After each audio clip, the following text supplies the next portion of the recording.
ஓடலான்ற ஒரு கிராமத்துல திருப்பதின்ற ஒருத்தன் புதுசா கல்யாணம் ஆன பெண்களா பார்த்து கல்யாணம் ஆன அடுத்த நாளே கடத்தி கொண்டு போய் கொடூரமா ரேப் பண்ணி கொலை பண்ணிட்டு இருக்கான். இப்படி தொடர்ந்து அவன் கொலைகள் பண்ணிட்டு இருந்ததை கடைசியா அவனுடைய மனைவியான ராதா கண்டுபிடிச்சு இனிமேலும் இந்த ஊர்ல தன்னுடைய ஹஸ்பண்ட் திருப்பதியால இன்னொரு சாவு விழக்கூடாதுன்றதுக்காக தான் ஹஸ்பண்ட் கூட பார்க்காம திருப்பதியோட தலையை வெட்டிட்டு ஹீரோயின் ஸ்டேஷன்ல போய் சரண்டர் ஆயிருப்பாங்க. அப்படி தலை வெட்டப்பட்ட திருப்பதியோட பாடி ஓடலா ஊர்ல தான் புதைக்கப்பட்டிருக்கு. அப்படி அந்த திருப்பதியோட பாடியை அந்த ஊர்ல புதைச்சதுக்கு அப்புறம் தான் பல மர்மமான விஷயங்கள் நடக்க ஆரம்பிக்குது. திரும்பவும் பழையபடியே புது மணப்பெண்கள்லாம் கொடூரமான முறையில கொல்லப்படுறாங்க. இந்த மர்மங்களுக்கெல்லாம் பின்னாடி இருக்கக்கூடியது திருப்பதியோட ஆன்மாவா இல்ல வேற ஏதாவது தீய சக்தியா? கடைசியில இந்த ஓடலான்ற ஊருக்கு என்னாச்சு? எல்லாத்தையும் கிளைமேக்ஸ்ல நம்ம கொஞ்சம் கூட எதிர்பார்க்காத ஒரு ட்விஸ்டோட சொன்ன படம் தான் இந்த ஓடலா 2. இந்த ஓடலா கிராமத்துல ஒரு சின்ன பொண்ணு ஸ்கூல் யூனிஃபார்மோட உடம்பு ஃபுல்லா ரத்தக்கரையோட கையில ஒரு லேடியோட தலை வெட்டப்பட்ட நிலையில அந்த சின்ன பொண்ணு அப்படியே போய் ஸ்டேஷன்ல போய் சரண்டர் ஆவறாங்க. ஒரு சின்ன பொண்ணு இப்படி ஒரு கொடூரமான கொலையை பண்ணிட்டு வந்திருக்கே, அந்த ஓடலான்ற ஊர்ல திரும்ப அப்ப என்ன நடந்துச்சு அப்படின்ற மாதிரி அப்படியே ஒரு பிளாஷ்பேக். சில மாசங்களுக்கு முன்னாடி அந்த ஊர்ல புதுசா கல்யாணமான பெண்களா பார்த்து அடுத்த நாளே கடத்தி கொண்டு வந்து கொடூரமா ரேப் பண்ணி கொண்டுட்டு இருந்த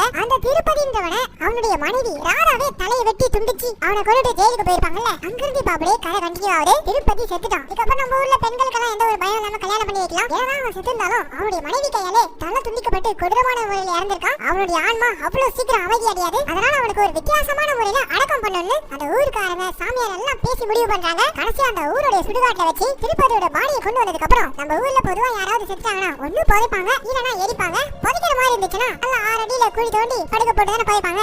ஆனா இந்த திருப்பதிங்கிற இந்த கிராமத்துல பல பெண்களோட உயிரை குடிச்சிருக்கான். அவனை எல்லாரும் மாதிரி அடக்கம் பண்ணக்கூடாது. அவனுக்கு சில சம்பிரதாயங்கள்லாம் பண்ணி செங்குத்தா நிக்க வச்சு அடக்கம் பண்ணும் அப்படின்ற மாதிரி அந்த ஊரோட தலைவர் சாமியார் எல்லாம் பேசி முடிவு பண்றாங்க. திருப்பதியோட தம்பி ஊர்க்காரங்கிட்ட எல்லாம் கெஞ்சாரு, ப்ளீஸ் அண்ணன் அப்படி புதைக்காதீங்க, அவர் பண்ணது பாவம் தப்பு தான், அதுக்குன்னு ஆல்ரெடி செத்து போன மனுஷனை செங்குத்தா நிக்க வச்சு புதைக்கிறதுலாம் ரொம்ப ரொம்ப தப்பு, ப்ளீஸ் அப்படி பண்ணாதீங்க அப்படின்ற மாதிரி எவ்வளவு கெஞ்சி பாக்குறான். ஆனா ஊர்க்காரங்க ஊர் தலைவர் சாமியார் எல்லாரும் ஒன்னா சேர்ந்து அந்த முறைப்படிதான் அவனை புதைக்கணும், எத்தனை பெண்களோட உயிரை குடிச்சிருப்பான் அப்படின்னு சொல்லிட்டு குழிக்குள்ள திருப்பதியோட பாடியை செங்குத்தா நிக்க வச்சு அவன் மேல ஒரு கோழி அறுத்து அந்த கோழியோட ரத்தத்தை மொத்தமா விட்டு இப்படி சில சம்பிரதாயங்கள்லாம் பண்ணி அவனை நிக்க வச்சபடியே ஊர்க்காரங்க எல்லாம் சேர்ந்து அவனை புதைச்சிடுறாங்க. இதனால திருப்பதிக்குள்ள இருக்கக்கூடிய அந்த ஆன்மா இந்த ஊர் மேல பயங்கர கோபம் ஆயிடுது. அப்படி தவறி கூட இவன் புதைக்கப்பட்ட இடத்துல உயிரோட இருக்க யாரோட பிளடாச்சு உள்ள போச்சுன்னா அவ்வளவுதான், இவனுடைய ஆன்மா வெளியே வந்துடும். அதுக்கப்புறம் இவனை யாரும் கண்ட்ரோல் பண்ண முடியாது. அப்படி ஒரு சந்தர்ப்பத்துக்காக தான் குழிக்குள்ள புதைக்கப்பட்டிருக்க திருப்பதியோட ஆன்மா காத்துக்கிட்டு இருக்கு. இப்போ ஊரையே பயன்படுத்திட்டு இருந்த திருப்பதி செஞ்சான். சோ அதுக்கப்புறம் அந்த ஊர்ல ஒரு விவசாயி தான் பொண்ணுக்கு கோலாகலமா கல்யாணம் பண்ணி வைக்கிறாரு. பேரலா இந்த பக்கம் திருப்பதியை செங்குத்தா தான் நிக்க வச்சு புதைக்கணும்னு ஒரு சாமியார் சொன்னால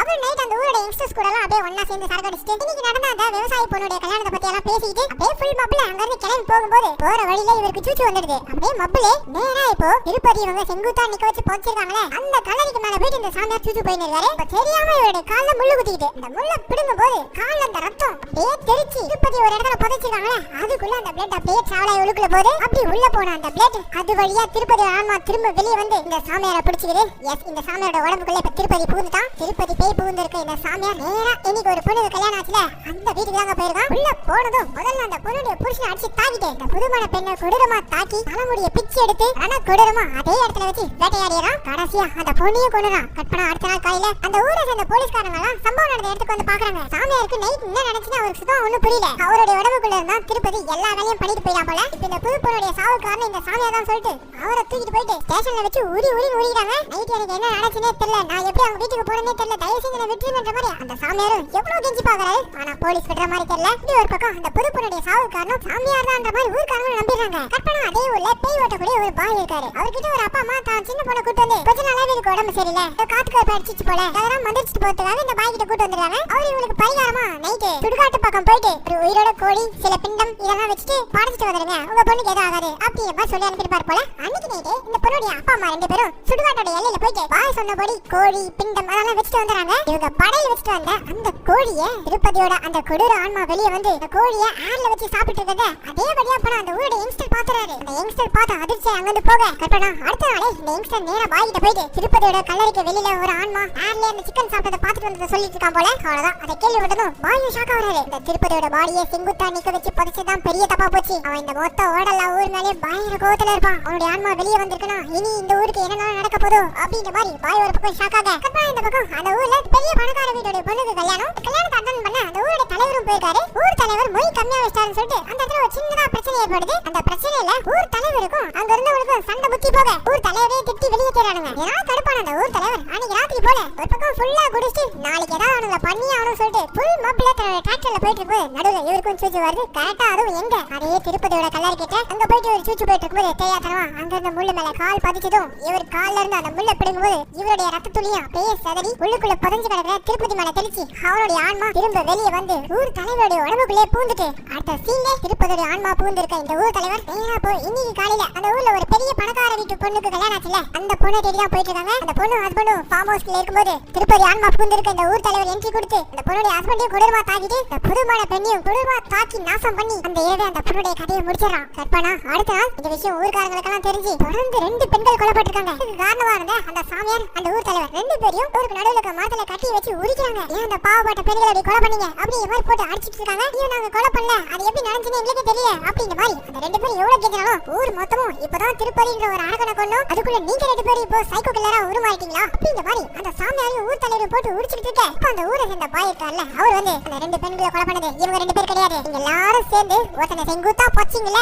திருப்பதி அவனுடைய ஆன்மா வெளியே வந்துருச்சு அவன் தான் இந்த கொலைகள்லாம் பண்ணிட்டு இருக்கான் அப்படின்ற மாதிரி அந்த பாய் சொல்றாரு. கேட்டதும் மொத்த ஊரும் அதிர்ச்சியாவ அப்ப அந்த கேஸ் இன்வெஸ்டிகேட் பண்ண வந்திருக்கூடிய ஆபீசர் யோ என்னங்க ஆவி பூதம் எல்லாம் பேய் கதை விட்டு வரீங்க ஆல்ரெடி செத்து போய் கல்லறைக்குள்ள இருக்கிறவன் வெளியே வந்து இவங்க மூலமா கொலைகள் பண்ணிட்டு இருக்கான் இதை என்ன நம்ப சொல்றீங்களா? சரி ஓகே இன்னைக்கு நைட் முழுக்க நான் அவனோட கல்லறை கிட்டே உட்கார்றேன் நீங்க சொல்ற மாதிரி அவன் வெளியில வந்து என்ன ஏதாவது பண்ணானா நான் அப்ப ஒத்துக்கிறேன் இந்த கொலைகள்லாம் பண்ணிட்டு இருக்கிறது ஆல்ரெடி செத்து போன திருப்பதியோட ஆன்மாதான் அப்படி இல்லன்னா இந்த சாமியாரும் ஊர் தலைவர் தான் அக்யூஸ்ட் அப்படின்ற மாதிரி இந்த போலீஸ் ஆபீசர் அன்னைக்கு நைட் முழுக்க திருப்பதியோட கல்லறை கிட்ட உட்காரதா பிளான் பண்ணிட்டாரு. கட் பண்ண அடுத்த நாள் காலையில ஊர்க்காரங்க எல்லாரும் நைட் இந்த ஆபீசர் அவ்வளவு வீராப்பா பேசிட்டு போனாரு. அவர் உண்மையிலேயே அந்த கல்லறை கிட்ட தான் இருக்காரான்னு சொல்லிட்டு போய் பார்த்தா போலீஸ் ஆபீசர் அந்த கல்லறை கிட்ட தான் உட்கார்ந்துட்டு இருக்காரு. பரவாயில்லையே இந்த ஆபீசர் சொன்னதை சாதிச்சிட்டாரு நைட் முழுக்க எந்த ஒரு பயம் இல்லாம இந்த திருப்பதியோட கல்லறை கிட்ட உட்கார்ந்துட்டு இருந்திருக்காருன்னு சொல்லிட்டு ஊர்க்காரங்க கிட்ட போய் பார்த்தா ஆல்ரெடி அந்த போலீஸ் ஆபீசர் போய் சேர்ந்துட்டு இருக்காரு. எஸ் நைட் இவர் தனியா உட்கார்ந்துட்டு இருக்கும்போது திருப்பதியோட ஆன்மா வெளியே வந்து இந்த போலீஸ் ஆபீசரை சம்பவம் பண்ணிட்டு போயிட்டு போல என்னதான் பண்றது செத்தும் பேயா வந்து இந்த திருப்பதின்ற இந்த ஓடலான்ற ஊரை குடைச்சல் கொடுத்துட்டு இருக்கானே இதுக்கெல்லாம் என்ன தீர்வு அப்படின்ற மாதிரிலாம் ஊர்க்காரங்களுக்குள்ள ஒரே குழப்பம். அடுத்த சீன்ல ஊர்க்காரங்க எல்லாம் திருப்பதியை கொண்ட அவருடைய மனைவியான ராதா அவங்க ஜெயில இருக்காங்க. அவங்க கிட்ட போயிட்டு இந்த மாதிரி உங்க ஹஸ்பண்டோட ஆன்மா திரும்ப வந்து மொத்த ஊரையுமே சூறையாடிட்டு இருக்கான் என்ன பண்றதுன்னே தெரியலமா அவன் அடக்கிறதுக்கு சக்தி வாய்ந்தவங்க வேணும் அப்படின்ற மாதிரிலாம் ஊர்க்காரங்க ராதா கிட்ட கேட்க அதுக்கு ஜெயில இருக்கக்கூடிய ராதா சொல்லக்கூடிய அந்த ஊர் பெயர் பவானி. பவானின்றவங்க ராதாவுடைய அக்காவா சின்ன வயசுல அவங்க வீட்டை விட்டு ஓடி இருக்காங்க. சின்ன வயசுல இருந்தே இவங்க அக்கா பவானி இவங்க பாட்டியை பார்த்தே வந்திருக்காங்க. அவங்க பாட்டி ஒரு பயங்கரமான சிவபக்தி. அவங்க பாட்டி இறந்ததுக்கு அப்புறம் பவானி இந்த ஊரை விட்டு காசிக்கு போய் செட்டில் ஆயிருக்காங்க. இந்த சாமியாரோட சாமியார்களா இருந்து சிவனை வேண்டிக்கிட்டு எல்லா காலம் இமயமலைக்கும் போய் இப்படியும் கொஞ்ச நாள் தன்னுடைய ஆன்மீக பயணத்துல இருந்துட்டு மொத்தமா பவானின்றவங்க தன்னுடைய மொத்த வாழ்க்கையும் கடவுளுக்கே அர்ப்பணிச்சிருந்திருக்காங்க. அப்படிப்பட்ட பவானி ஓடலான்ற இந்த சபிக்கப்பட்ட கிராமத்துக்குள்ள வந்ததான் திருப்பதின்ற அந்த கொடூரமான பிரேதாத்மா கிட்ட தப்பிக்க முடியும். உடனே அவங்கள வர வைக்கணும்னு முடிவு பண்றாங்க. நீங்க தாங்க இந்த பாட்டோட ஹீரோயின் என்ட்ரி. எஸ் அந்த பவானி இந்த கேரக்டர் நடிச்சிருக்கிறது வேற யாரும் இல்ல நம்ம தமன்னா தான். பல வருஷம் கழிச்சு அவங்க திரும்ப அவங்களே சொந்த ஊரான ஓடலாக்கு வராங்க. அப்படி இவங்க ரொம்ப வருஷம் கழிச்சு இந்த ஊருக்குள்ள வந்ததும் இந்த மொத்த ஊரையுமே சூறையாடிக்கிட்டு இருக்க இந்த குரோத ஆத்மாவான திருப்பதி சத்ததுக்கு அப்புறமும் இந்த ஊர்ல பல இன்சிடென்ட் பண்ணிட்டு இருக்கான் பல பேரை கொண்டுகிட்டு இருக்காங்க. அதை பத்தி எல்லாம் மொத்தமா நம்ம ஹீரோயின் கிட்ட சொல்ல நம்ம ஹீரோயினும் எல்லாத்தையும் கேட்டு நேரா இப்போ அவருடைய பாழடைஞ்சு போன அவனோட பழைய வீட்டுக்கு தான் போயிருக்காங்க. அந்த வீட்டுக்குள்ள ஒரு பெரிய பாம்பு புத்தே இருக்கு. அந்த புத்துக்குள்ள இருந்து ஒரு பாம்பு வெளியே வருது. அந்த பாம்பு நம்ம ஹீரோயினுக்கு கிட்டத்தட்ட ஒரு காவல் தெய்வம் மாதிரி கூடவே இருக்கு. இப்ப ஹீரோயின் உடலாக்கு வந்ததுமே ஊர்க்காரங்க எல்லாரையும் கூட்டிட்டு நேரா இப்போ அந்த திருப்பதியோட கல்லறை கிட்ட தான் போயிருக்காங்க. ஏன்னா எல்லா பிரச்சனையும் இந்த கல்லறையில தானே ஆரம்பிக்குது. நேரா இப்போ கல்லறை கிட்ட வந்ததும் இந்த கல்லறையை சுத்தி சில ரிச்சுவல்ஸ் எல்லாம் பண்றாங்க. அண்ட் சில மந்திர கட்டுகள் எல்லாம் போடுறாங்க. இப்போ இவங்க போட்டு இருக்குது ஒரு டெம்பரவரியான மந்திர கட்டு தானா. இவனுடைய ஆன்மா திரும்ப எந்திரிக்காத அளவுக்கு மொத்தமா அழிக்கிறதுக்கு இந்த 3 நாள்ல மகா பௌர்ணமி வருது. அந்த பௌர்ணமி இரவு தான் இந்த திருப்பதியோட குரோத ஆத்மாவை மொத்தமா அழிக்க முடியும். அது வரைக்கும் ஊர்க்காரங்க யாரும் இந்த கல்லறை பக்கம் வராதீங்க தப்பி தவறி கூட இந்த பக்கம் யாரும் வந்துடாதீங்க அப்படின்ற மாதிரி நம்ம ஹீரோயின் எச்சரிச்சுட்டு ஒரு பயங்கரமான மந்திர கட்டை போட்டு போறாங்க. அப்பனா இப்போ அந்த ஊருக்குள்ள நடந்துட்டு இருக்க விஷயம் எல்லாம் கேள்விப்பட்டு ஒரு குரூப் ஆஃப் யூடியூப் சேனல்காரங்க வந்து ஓடலான்ற ஊர்ல ஒரே அமானுஷங்களா நடந்துட்டு இருக்கு. அதை பத்தி இவங்க கவர் பண்ணிட்டு இருக்கும்போது இவனுடைய ட்ரோன் கேமரா அப்படியே இப்போ கண்ட்ரோல் இழந்து இந்த திருப்பதியோட கல்லறையில போய் விழுந்துருது. இந்த எடுத்துட்டு கொண்டு போனா ஆல்ரெடி அங்க ஊரை சேர்ந்த ஒரு காவலாளி இருக்கான். யாரும் அந்த கல்லறை கிட்ட போறதுக்கு அனுமதி கிடையாது. தயவுசெய்து திரும்பி போயிடுங்க அப்படின்ற மாதிரி இந்த மீடியா பர்சன் கிட்ட சொல்லி அனுப்ப இவனுடைய காஸ்ட்லியான அந்த ட்ரோன் டைரக்டா அந்த திருப்பதியோட கல்லறைக்கு மேல போய் விழுந்திருக்கு. இவனுக்கு விட்டு போகவும் மனசு இல்ல. அதனால அன்னைக்கு ராத்திரி ட்ரோன் எடுக்கிறதுக்காக அந்த டீம்ல இருந்து ஒருத்த மட்டும் எல்லாரும் அசந்த நேரமா பார்த்து இந்த கல்லறைக்கு மேல இருக்கக்கூடிய ட்ரோன் எடுக்கிறதுக்காக போறான். அப்படி போகும்போது இருக்க வேலையில இவனுடைய கை கிழிச்சுக்குது. ரத்த வெள்ளத்திலே அந்த கல்லறைக்கு மேல இருக்கக்கூடிய ட்ரோன் எடுத்ததும் இவனுடைய ரத்த துளிகள் அப்படியே மண்ணுக்குள்ள டிராவல் ஆகி உள்ளுக்குள்ள உறங்கிட்டு இருந்த அந்த திருப்பதியோட குரோதாத்மா திரும்ப முடிச்சுடுங்க. அந்த ஆன்மா வெளியே வந்து ட்ரோன் எடுக்க வந்த இந்த யூடியூப் காரனோட உடம்புக்குள்ள பூந்தது. அவ்வளவுதான் இப்படி ஒரு சம்பவம் நடந்துச்சுன்றது இந்த பக்கம் ஹீரோனுக்கு தெரிய வந்துச்சு. கற்பனா அந்த குரோதாத்மா ராஜாவான திருப்பதி யூடியூப் காரனுடைய உடம்பு வழியா நேரா நம்ம ஹீரோனை சந்திக்க வரான். ஆனா இவனால ஹீரோன் இருக்கக்கூடிய இடத்துக்குள்ள போக முடியல. ஏன்னா ஹீரோனுக்கு காவல் தெய்வமா ஒரு பெரிய பாம்பு இருக்குல்ல, அது இவனை உள்ளுக்குள்ள விடவே மாட்டேங்குது. அதனால இவன் அப்படியே ரிவர்ஸ் இவனோட சைக்கிள்ல ரிட்டர்ன் இவனுடைய கலர் இடத்துக்கே போக அந்த ஸ்பாட்டுக்கு நம்ம ஹீரோயின் அந்த பாம்போட என்ட்ரி கொடுக்குறாங்க. இந்த இடத்துல வச்சு அந்த குரோதாத்மா திருப்பதிக்கு ஒரு பயங்கரமான சவால் விடுறாங்க. இந்த மாதிரி கொடூரமான அரக்கனை அழிக்க வந்தவனாடா, ஆட்டெல்லாம் இனி 2 நாள் தான், எவ்வளவு அடிக்க முடியுமோ அடிக்கோ, தோட ஒண்ணு அடியோட அடிக்க போறேன். இந்த மாதிரி ஹீரோன் பயங்கரமா டைலாக் அடிக்க, நீ சொல்ற அதே 2 நாளுக்குள்ள இந்த மொத்த ஊருமே நான் அடி பண்ணி வைக்கிறேன் பாரு, மொத்த பேரையும் அழிக்கிறேன் பாரு அப்படின்ற மாதிரி இந்த திருப்பதியோட குரோதாத்மாவும் ஹீரோனுக்கு பயங்கரமா சவால் விடுது. இப்படி இவங்க 2 பேருக்குள்ள ஒரு பயங்கரமான ரெவல்ரி போக கற்பனா அடுத்த நாள் ஜெயில இருந்து ஹீரோன் தங்கச்சியான ராதா ரிலீஸ் ஆகுறாங்க. அதாவது திருப்பதியோட மனைவி. ஸ்பாட்ல இந்த ராதா தான் அவங்க ஹஸ்பண்டான திருப்பதியோட தலையை வச்சுட்டு ஜெயிலுக்கு போயிருப்பாங்க. இப்ப அவங்க விடுதலாகி வெளியே வந்திருக்காங்க. அப்படி இவங்க வெளியே வந்ததும் ராதாவுடைய அக்காவான நம்ம ஹீரோயின் பவானி கிராமத்தை சேர்ந்த ஒரு யங்ஸ்டருக்கு கல்யாணம் பண்ணி வைக்க பிளான் பண்ணிருக்காங்க. அதுக்கான ஏற்பாடுகள்லாம் எல்லாம் நல்லபடியா போயிட்டு இருக்கும்போது திடீர்னு பாத்தீங்கன்னா அந்த இடத்துல திருப்பதியோட குரோதாத்மாவோட என்ட்ரி புயல் மாதிரி வீசிட்டு வர மொத்த ஊரும் இப்போ அவனுடைய கல்லறை கிட்ட தான் போயிருக்காங்க. அந்த திருப்பதியோட குரோதாத்மா இருக்குல்ல, அது நேற்று அந்த யூடியூப் காரன் மூலமா வெளியே வந்ததும் கடவுளுக்கு எதிராக இருக்கக்கூடிய தீய சக்திகளோட இடத்துக்கு போயிட்டு தன்னை இன்னும் சக்தி வாய்ந்தவனா மாத்துறதுக்காக பல சடங்குகளால பண்ணிட்டு வந்திருப்பான். இப்போ அதோட விளைவா இந்த குரோதாத்மா பஞ்ச பூதங்களையும் தன்னுடைய கைக்குள்ள வச்சிருக்கான். இவனை அப்படியே இந்த ஊருக்காரங்க தானே செங்குத்தா புதைச்சு வச்சாங்க. மொத்த ஊரையும் பழி வாங்குற விதமா ஓடலான்ற கிராமத்தை சுத்தி ஒரு பெரிய வட்டத்தை போடுறான். அந்த வட்டத்தை மீறி யாராவது வெளியேறணும்னு நினைச்சாங்கன்னா அவங்களுடைய தலை துண்டா போயிடுது. மனுஷங்க மட்டும் இல்லைங்க, மிருகங்க பறவைங்க எது அந்த வட்டத்தை விட்டு வெளியே போனாலும் ஸ்பாட்லயே செத்து மடிஞ்சிருது. இப்படி ஒரு கொடூரமான மந்திரிச்ச வட்டத்தை அந்த ஊரை சுத்தி போட்டதும் ஊருக்காரங்களுக்கு என்ன பண்றதுன்னு தெரியல. ஊரை காப்பாத்த வந்திருக்க ஹீரோயினோட பல மடங்கு சக்தி வாய்ந்தவனா திருப்பதியோட குரோதாத்மா உருமாறி இருக்கு. எப்படி அவனை கண்ட்ரோல் பண்றதுன்னே தெரியல. என்னை மீறி இந்த ஊருக்குள்ள ஒருத்தருக்கும் கல்யாணம் நடக்காது, நீ கல்யாணம் பண்ணீங்க அன்னைக்கு நேற்று பொண்ணு தூக்கிடுவேன் அப்படின்ற மாதிரிலாம் சொல்லிட்டு இந்த திருப்பதியோட குரோதாத்மா மொத்த ஓடலான்றது கிராமத்தையே பயமுறுத்தி தன்னோட கண்ட்ரோல்குள்ள வச்சிருக்கான். இப்படி இருக்கும்போது அந்த கிராமத்துல சின்ன ஸ்கூல் பொண்ணுக்கு ஃபிக்ஸ் மாதிரி வந்துருது. இந்த பொண்ணை காப்பாத்தணும்னா இந்த ஊரை சுத்தி திருப்பதியோட குரோதாத்மா போட்டுருக்கூடிய அந்த வட்டத்தை தாண்டி தான் போயணும். அப்படி தாண்டி போனா கண்டிப்பா சாவு நிச்சயம். என்ன பண்றது தெரியாம அந்த பெண் குழந்தையை தூக்கிட்டு அவங்க அப்பா அம்மா 2 பேரும் நேரா வந்து நம்ம ஹீரோன் கிட்ட கெஞ்சுறாங்க. நீங்க தான் ஏதாவது பண்ணி என் பொண்ணை காப்பாத்தணும் அப்படின்ற மாதிரி ஹீரோன் கிட்ட கெஞ்ச, என் கையில எதுவும் இல்ல, இந்த திருப்பதியோட குரோதாத்மாவை சாந்தி படுத்தணும்னா ஒரே வழி இன்னமும் மாங்கல்ய பந்தம் கொண்ட உங்களுடைய தங்கச்சியான ராதாவால மட்டும்தான் முடியும். ஆனா வேற வழியே இல்லாம கடைசியா ராதாவே புது மணப்பெண் மாதிரி ரெடியாகி நேரா அந்த திருப்பதியோட கல்லறை கிட்ட போயிட்டு கல்லறைக்குள்ள இருக்கக்கூடிய திருப்பதி கிட்ட கெஞ்சிட்டு இருக்காங்க. நான் உன்னுடைய ராதா திரும்ப வந்திருக்கேன், உனக்கு பிடிச்ச மாதிரியே வந்திருக்கேன், என்ன வேணா பண்ணிக்கோ, தயவு செஞ்சு இந்த ஊரை வெற்றி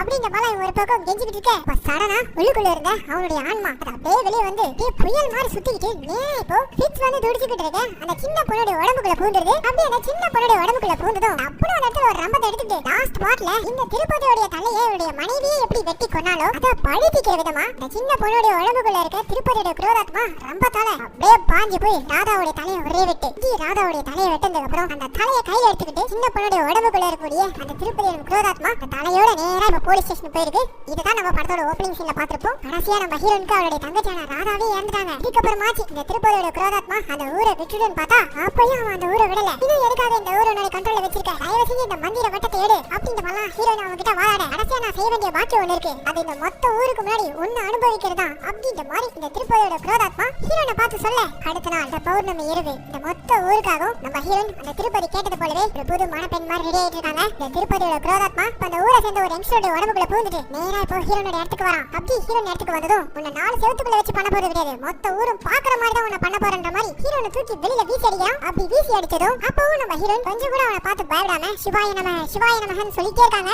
சொல்ல சொல்ல திருப்பதிக்கு பயங்கரமா வெறியேறுது. ஹீரோனை போட்டு கடுமையா தாக்குறான். இது ஒரு பக்கம் நடந்துட்டு இருக்க, இந்த பக்கம் அந்த ஊரை சேர்ந்த பாய் இருக்கார்ல, அவர் என்ன பண்றானா திருப்பதியோட கல்லறையை தோண்டி அவனுடைய பாடியை வெளியே எடுத்து அவனை கொளுத்தணும்னு முடிவு பண்ணிருக்காரு. அவரு ஒரு பக்கம் அந்த வேலையை பார்த்துட்டு இருக்க, இந்த பக்கம் ஹீரோயின் திருப்பதியோட குரோதாத்மா நம்ம ஹீரோயின் கிட்ட நெருங்கும் போதுதான் ஹீரோயின் இடைவிடாம நமச்சிவாய சொல்லிட்டு இருக்காங்க. இதனால கடுப்பாகி ஹீரோனை போட்டு போலாம் போலாம் அப்படியே ரத்த வெள்ளத்துல நம்ம ஹீரோயின் எந்த ஒரு பேச்சு மூச்சு இல்லாம விழுந்து கிடக்கும் போது மொத்த ஊருமே பயந்து போய் கிடக்கு. அப்ப அந்த கூட்டத்துல ஒரே ஒரு சின்ன பொண்ணு மட்டும் தைரியத்தோட நேரா ஹீரோயின் கிட்ட வந்து பவானிமா எந்திரிக்கின்ற மாதிரி எழுப்பு முயற்சி பண்றா. பவானி எல்லாம் எந்திரிக்காது, அதோட ஃபியூஸ் போயிடுச்சு அப்படின்ற மாதிரி திருப்பதியோட குரோதாத்மா ஓவரா பேச அப்பவும் அந்த சின்ன பொண்ணு பின்வாங்குற மாதிரி இல்ல. ஹீரோனுக்கு கடவுள் வந்து ஹெல்ப் பண்ணணும், கடவுள் கிட்ட வந்து ஏதாவது கேட்கணும்னா கோயிலுக்கு வெளியில இருக்கக்கூடிய நந்தியோட காதுல போய் சொன்னா அந்த மெசேஜ் வந்து டைரக்டா கடவுளுக்கு பாஸ் பண்ணிடுன்ற மாதிரி இந்த சின்ன பொண்ணுக்கு தெரிஞ்சிருக்கு போல. நேரா அந்த குட்டி பாப்பா அங்க இருக்க சிவன் கோயிலுக்கு வெளியில இருக்கக்கூடிய நந்தியோட காதுல போயிட்டு ஊருக்காக அடி வாங்கி பவானி அம்மா பேச்சு மூச்சு இல்லாம இருக்காங்க, அவங்களுக்கு நீங்க தான் உதவி பண்ணும் அப்படின்ற மாதிரி இந்த குட்டி பாப்பா நந்தியோட காதுல சொன்னதும் அப்படியே இப்ப நந்தியே இப்ப உயிர் தெழுந்து நேரா வந்து பேச்சு மூச்சு இல்லாம இருக்கக்கூடிய நம்ம ஹீரோனை தன்னுடைய பவரால எழுப்பி விட்டதும் மயக்கத்துல இருந்த நம்ம ஹீரோன் எந்திரிச்சதும் இவங்க முன்னாடி இருக்கக்கூடிய அந்த திருப்பதியின் அரக்கனை அழிக்கிறதுக்காக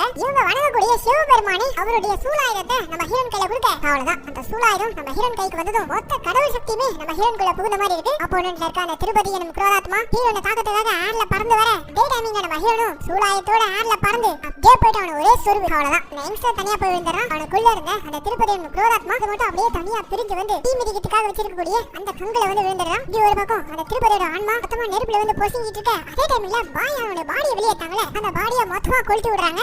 அட் டைம்ல ரெண்டு பேரும் சேர்ந்து கொளுத்து வந்தல இந்த திருப்பதியோட குரோதாத்மா மொத்தமா அந்த ஊரை விட்டு போகுது. ஒரு வழியா கடைசியா நம்ம ஹீரோன் அந்த ஊருக்கு இருந்த பிரச்சனையை மொத்தமா தீர்த்துட்டு அங்கிருந்து அவங்களுடைய ஆன்மீக பயணத்தை தொடர. அவ்வளவுதான். இந்த ஒட்டுமொத்த ஓடலா கிராமம் எந்த ஒரு பிரச்சனை இல்லாம இதுக்கப்புறம் நிம்மதியா வாழலாம். திருப்பதியோட பயம் இல்லாம பொண்ணுங்களுக்கு கல்யாணம் பண்ணி வைக்கலாம் அப்படின்ற மாதிரி மொத்த ஊருக்காரங்களும் நிம்மதியா இருக்கும்போது அப்ப திடீர்னு அந்த ஊருக்குள்ள திருப்பதியோட சைக்கிள் ஆட்டோமேட்டிக்கா உள்ள வரத ஊருக்காரங்க பார்த்து மிரண்டு போக அப்படியே ஓடலா பார்ட் 3 லீட கொடுத்து இந்த படத்தை முடிக்கிறாங்க.